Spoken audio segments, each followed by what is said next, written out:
Video ಮಾಡಿ ಹಬ್ಬ. ಹಾಂ ಹಬ್ಬ. Okay okay.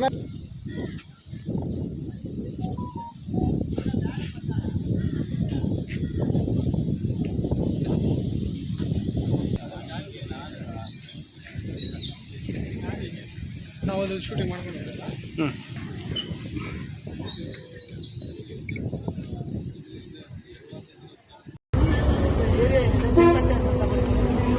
ದೊಡ್ಡ ಬ್ಯಾನರನ್ನು ಕೂಡ ಹಾಕಿದ್ದಾರೆ. ನಾವು ಗಮನಿಸಬಹುದು.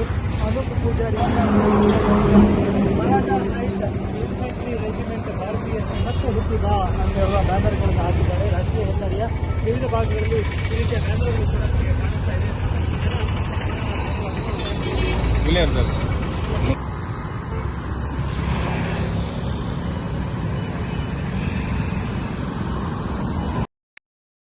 ಪೂಜಾರಿ ಅವರು ತಾಜ್ ಘಟನೆಯ ಪ್ರೇರಣೆ ಪಡೆದುಕೊಂಡು ಸೇನೆಗೆ ಸೇವೆಯಲ್ಲಿ ಸೇವೆ ಇದೆ.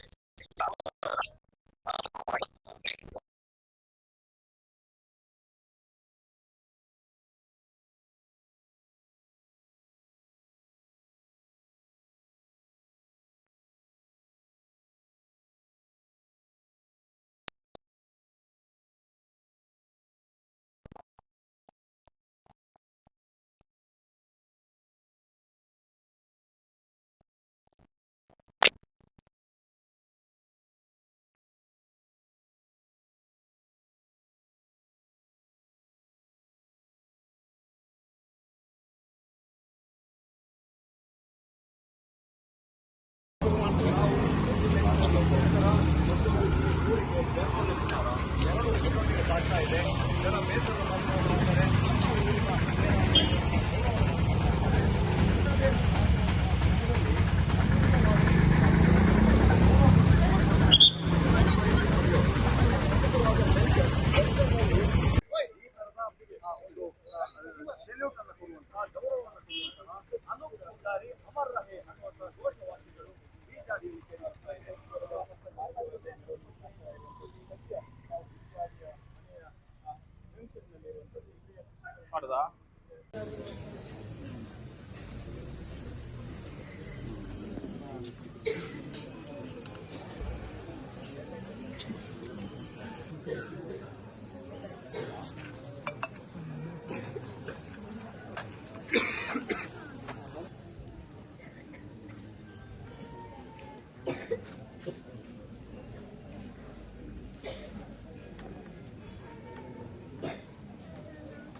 ಇದಕ್ಕ ಕುತ್ತಿಗೆ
ಎಲ್ಲ ಗಡಿಬಿಡಿ ಮಾಡ್ಕೊಂಬಿಡಿ. ಎಲ್ಲರಿಗೂ ಶಾಲೆಗೆ ಅವಕಾಶ ಇದೆ.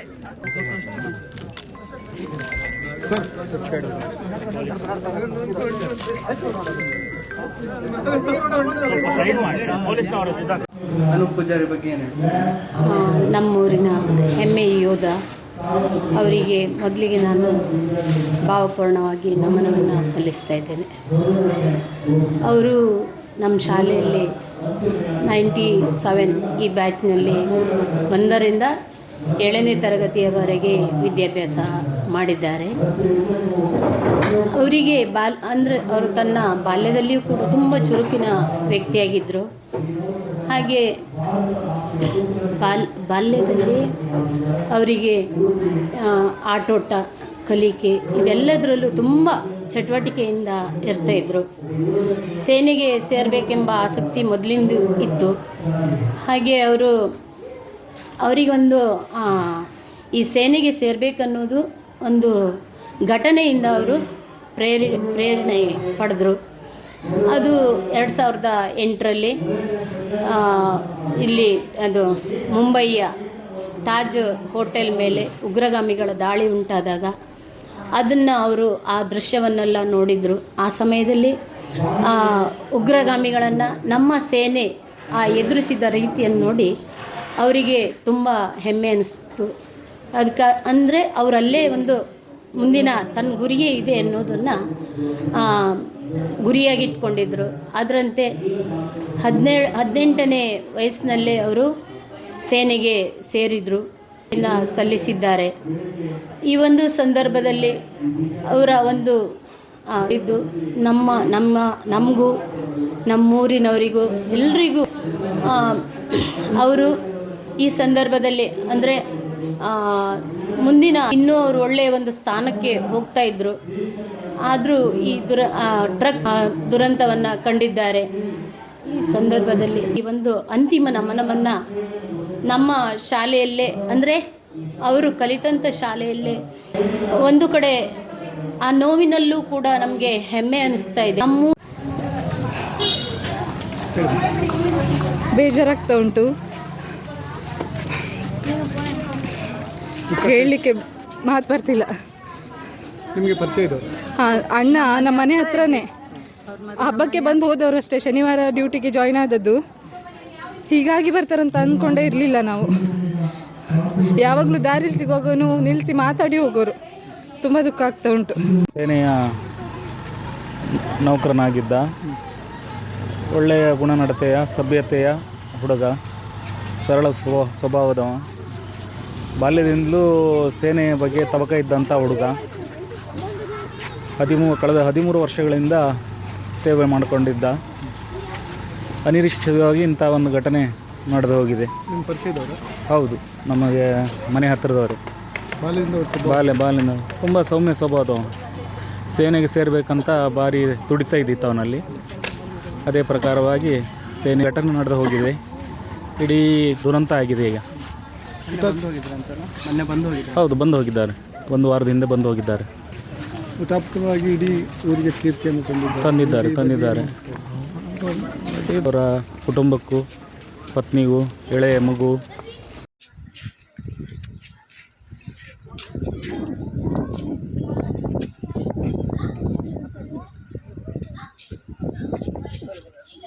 ಕೋಟೇಶ್ವರ ಅಪ್ಪ ಅವ್ರು ಬಂದೋಗಿದ್ದಾರೆ ಮೊನ್ನೆ. ತುಂಬ ಅವರು ಒಳ್ಳೆಯದಾಗಬೇಕು, ಇನ್ನು ಮುಂದೆ ಮತ್ತೆ ಹುಟ್ಟಿ ಬರಬೇಕು. ಮತ್ತೆ ಅವರು ತುಂಬ ಒಳ್ಳೆಯ ವ್ಯಕ್ತಿ, ದೇಶಕ್ಕಾಗಿ ತುಂಬ 13 ವರ್ಷ ನನಗೆ ಗೊತ್ತಾ ಉಂಟು ಅವ್ರು ನಮ್ಮ. ಇನ್ನು ಮತ್ತೆ ಹುಟ್ಟಿ ಬರಬೇಕು. ಇನ್ನು ಸಂತೋಷ. ಭಾರಿ ಕಷ್ಟದಿಂದ ವಿದ್ಯೆ ಕಲಿತು, ಬಿಜಾಡಿ ಪಿಚರಿ ಶಾಲೆಯಲ್ಲಿ ವಿದ್ಯೆ ಕಲಿತು 18ನೇ ವರ್ಷಕ್ಕೆ ಮಿಲಿಟ್ರಿ ಸೇರಿದರು. ಮಂಗಳೂರಿನಲ್ಲಿ ಕ್ಯಾಂಪಸ್ನಲ್ಲಿ ಇದು ಇಂಟರ್ವ್ಯೂ ಮಾಡಿ ಅಲ್ಲಿ ಕ್ಯಾಂಪಸ್ ಸೇರಿದರು. ಅವ್ರು ಭಾರಿ ಕಷ್ಟದಿಂದ ವಿದ್ಯಾಭ್ಯಾಸ ಮಾಡಿದರು. ಇಬ್ಬರು ಅಕ್ಕ ಮತ್ತು ಒಬ್ಬನೇ ಹುಡುಗ. ತಾಯಿಗೆ ಬಡ ಕುಟುಂಬದಲ್ಲಿ ಜನಿಸಿ ವಿದ್ಯೆ ಕಲಿಯುವಾಗಲೂ ಭಾರಿ ಕಷ್ಟ ಇದ್ದಿತ್ತು ಅವನಿಗೆ. ತಾಯಿ ದುಡಿದು ಅವನಿಗೆ ವಿದ್ಯೆ ಎಲ್ಲ ಕೊಡ್ತಿತ್ತು. ತಾಯಿ ಮತ್ತು ಚಿಕ್ಕಮ್ಮನ ಮಗ ಶಿವರಾಮ ಅಂತ ಅವನು ಅವರ ಸಹಾಯದಿಂದ ಅವರಿಗೆ ವಿದ್ಯೆ ಕೊಟ್ಟು ಭಾರಿ ಬಡಸ್ತಿಗೆಯಲ್ಲಿ ವಿದ್ಯೆ ಕೊಟ್ಟು ಕಡೆ ಮಿಲಿಟ್ರಿ ಸೇರಿದರು. ಈಗ ಇತ್ತೀಚೆಗೆ ಮೊನ್ನೆ ಕೋಟೇಶ್ವರ ಹಬ್ಬಕ್ಕೆ ಬಂದು ಹೋಗಿದ್ದ. ಇನ್ನು ಸ್ವಲ್ಪ ದಿವಸದಲ್ಲೇ ನಾನು ಬರ್ತೇನೆ, 1 ವರ್ಷ ಉಂಟು ನಮ್ಮದು ಪೀರಿಯಡ್. ಅದು ಮುಗಿದ ಕೂಡಲೇ ನಾನು ಊರಿಗೆ ಬಂದು ಸೆಟ್ಲ್ ಆಗ್ತೇನೆ ಅಂತ ಹೇಳಿದ್ದ. ಆವಾಗ ಎಲ್ಲ ಹಬ್ಬಕ್ಕೆಲ್ಲ ಮಗಿನ ಬರ್ತ್ಡೇ ಎಲ್ಲ ಮಾಡಿ ಹೋಗಿದ್ದ ಅಷ್ಟೇ. ಮೊನ್ನೆ ಕೋಡಿ ಹಬ್ಬಕ್ಕೆ ಬಂದು ಬರ್ತ್ಡೇ ಎಲ್ಲ ಮಾಡಿ ಹೋಗಿದ್ದ. ಬರ್ತೇನೆ ಅಂತೇಳಿ 2ನೇ ಜಮ್ಮು ಕಾಶ್ಮೀರದಲ್ಲಿ ಕಂದರಕ್ಕೆ ಜೀಪ್ ಬಿದ್ದು, ಮಿಲಿಟ್ರಿ ಜೀಪ್ ಬಿದ್ದು ಅವನು ತಿರುಗಿ ಹೋಗಿದ್ದಾನೆ. ಅವರ ಶವ ಇಲ್ಲಿ ಬಿಜಾಡಿ ಅವರ ಕಲಿತ ಶಾಲೆಗೆ ಬಂದಿದೆ. ಸಾವಿರಾರು ಒಂದು 2-3 ಸಾವಿರ ಜನರ ಸಮ್ಮುಖದಲ್ಲಿ ಅವನ ಧಾರ್ಮಿಕ ವಿಧಿವಿಧಾನಗಳೆಲ್ಲ ಆಗಿತ್ತು. ಈಗ ಸಾಧಾರಣ 4-5 ಗಂಟೆಗೆ ಮತ್ತು ಅವನ ಹೆಂಡತಿ ಮತ್ತು ಮಕ್ಕಳ ಕುಟುಂಬಕ್ಕೆ ನೋವು ಭರಿಸ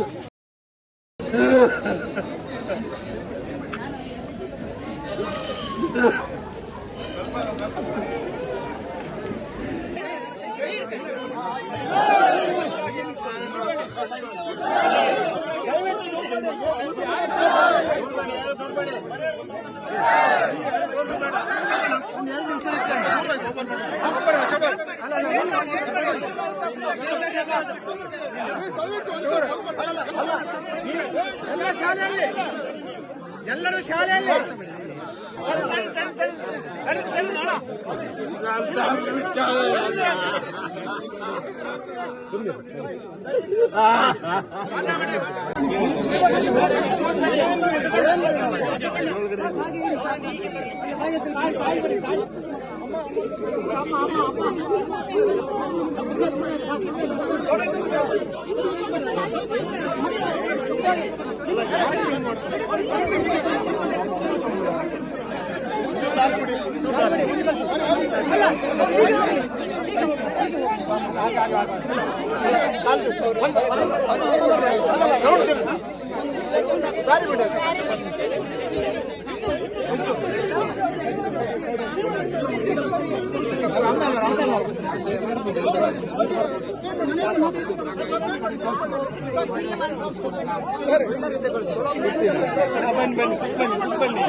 ಸಾವಧಾನ.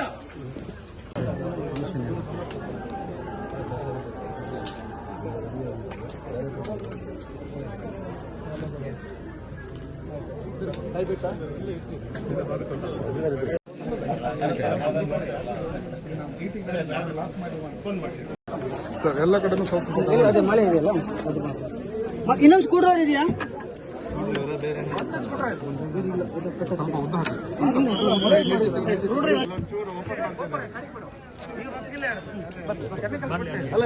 Scooter scooter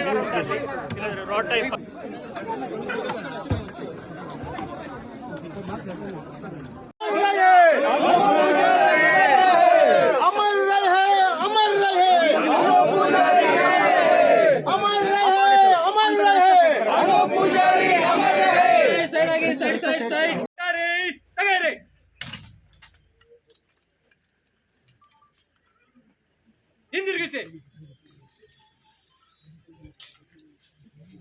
ಹುತಾತ್ಮಗಾರೋಪಣೆ. ಸಾವಧಾನ. ಹುತಾತ್ಮಗಾರೋಪಣೆ. ವಿಶ್ರಾಂತಿ.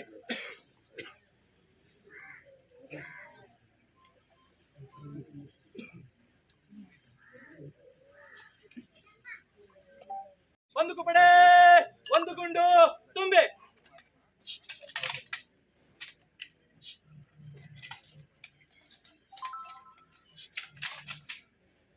ಬಂದೂಕು ಪಡೆ. ಸಮರ್ಪಣೆ. ಬಂದೂಕು ಪಡೆ.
ಬಂದೂಕು ಬಿಡೆ ಸಮರ್ಪಣೆ ಬಂದೂಕು ಬಿಡೆ ಆರಿಸಿ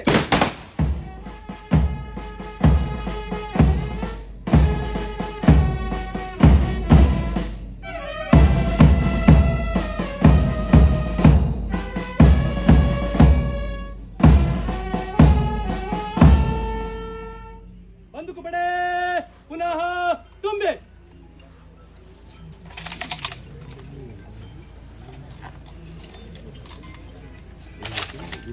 ಬಂದೂಕು ಬಿಡೆ ಸಮರ್ಪಣೆ ಬಂದೂಕು ಬಿಡೆ ಆರಿಸಿ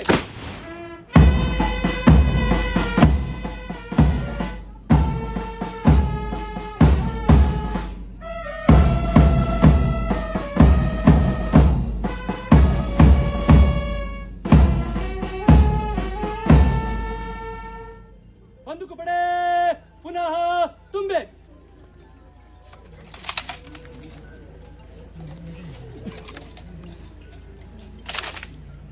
ಬಂದೂಕು ಬಿಡೆ ಸಮರ್ಪಣೆ ಬಂದೂಕು ಬಿಡೆ ಆರಿಸಿ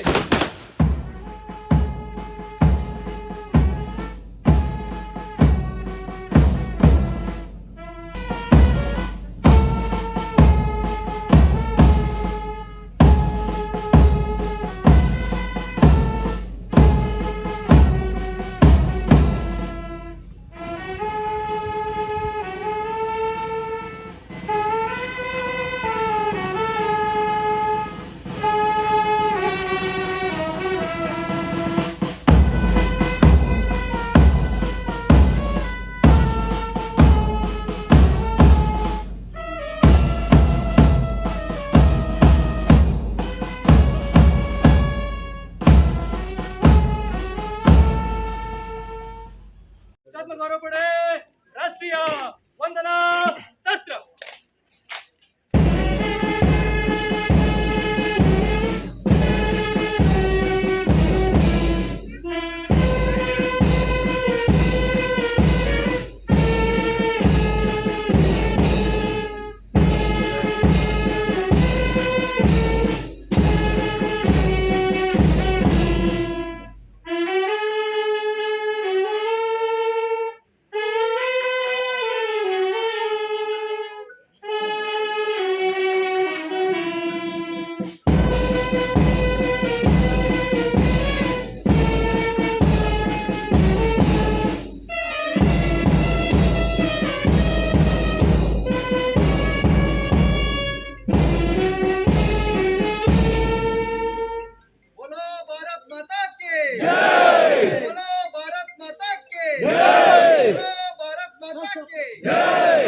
ಹುತಾತ್ಮ ಗೌರವ ಪಡೆ ಪೂಜಾ ಶಸ್ತ್ರ ಹುತಾತ್ಮ ಗೌರವ ಪಡೆ ಗೇಡ ಶಸ್ತ್ರ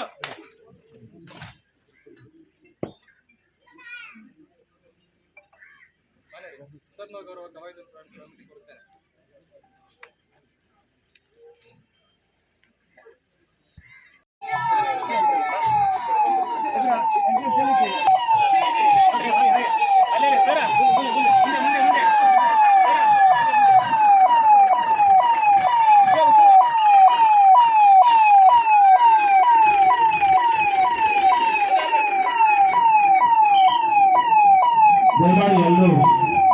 ದಯಮಾಡಿ ಎಲ್ಲರೂ ಸಹ ಎದ್ದು ನಿಂತು ಪಾರ್ಥಿವ ಶರೀರವನ್ನ